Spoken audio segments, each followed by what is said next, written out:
Hey there, thinkers, and welcome back to Critical Hit. My name is Est, and well, Sweet Baby Inc. SBI has quite the knack for making some waves, and not the good kind. Led by Kim Belair herself, the consultancy firm has become a lightning rod for controversy, with many in the gaming industry blaming them for sparking Gamergate 2. Their track record, though, a messy cocktail of divisive narratives, PR disasters, and a reputation for being that company you love to hate. And if there is one thing that SBI excels at, it's turning heads, but usually in exasperation. Now, just when you thought that the drama surrounding them might cool off, a new rumor has, entered the chat. Apparently, not only has SBI managed to keep all of their contracts intact, despite the widespread criticism, but they're allegedly juggling 30 unreleased games. Yes, 30. Let that sink in. While most companies might struggle to keep their heads above water in this level of backlash, SBI seems to be thriving, or at least pretending to. It's almost impressive, really. However, I have a few things to say here, but before I do, I have a small request. If you are new here, consider hitting the subscribe button, smash that like, and ring the bell to be notified for our next video. We would greatly appreciate this, since this will help us appease those YouTube algorithm gods, so we thank you. Now, let me give you our thoughts on this, and let's get into this article from That Park Place. Now, of course, this begs the question, how? How does a company that's widely viewed as a catalyst for one of the most contentious events in modern gaming history still maintain this level of influence? Are developers that desperate for narrative consultants, or is SBI just really good at making themselves indispensable? Either way, the idea of Kim Belair and her team shaping the storytelling of 30 upcoming titles might just be the plot twist no one asked for, and one gamers are already bracing themselves to endure. Obviously, it was never going to be a quick process for companies to sever ties with narrative consultation firms, even if they woke up tomorrow and decided it was a terrible idea. And why is that? Because corporate stagnation is a beautiful thing. In the meantime, SBI's every release continues to get roasted like a Thanksgiving turkey, with audiences gleefully pointing, laughing, and turning their work into meme material. Yet somehow, despite all this public embarrassment, their games fail time and time again to connect with the elusive modern audience. Oh, you know, the modern audience that these firms just love to champion, those mysterious, enlightened souls who supposedly demand bland, sanitized content with all the fun and edge surgically removed. But here's the kicker, this modern audience doesn't really exist. The handful of people who might fit the description are mostly hypersensitive Twitter babies who don't even play video games but are excellent at pretending to care online. And what's the pray tell award for chasing this imaginary demographic? Oh, just, tanking sales, alienating core audiences, and setting piles of money on fire. But sure, let's just keep pandering to the illusion, because nothing screams good business strategy quite like catering to a group that doesn't even buy your product. Bravo! Because these consultants were once helpful advisors who quietly offered feedback to make games, movies, and TV shows better. But that was way before they discovered the intoxicating power of playing cultural enforcer.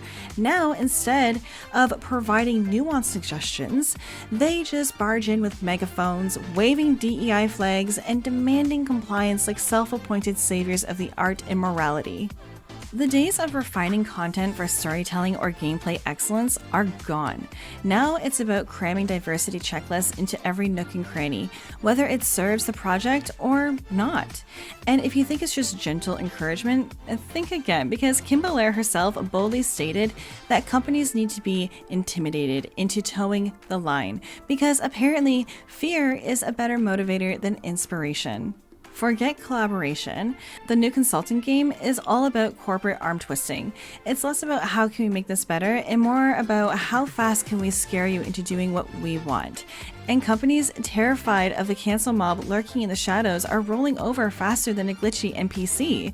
And it's not about creativity anymore. It's about compliance. And really, isn't that just a death knell for authentic storytelling?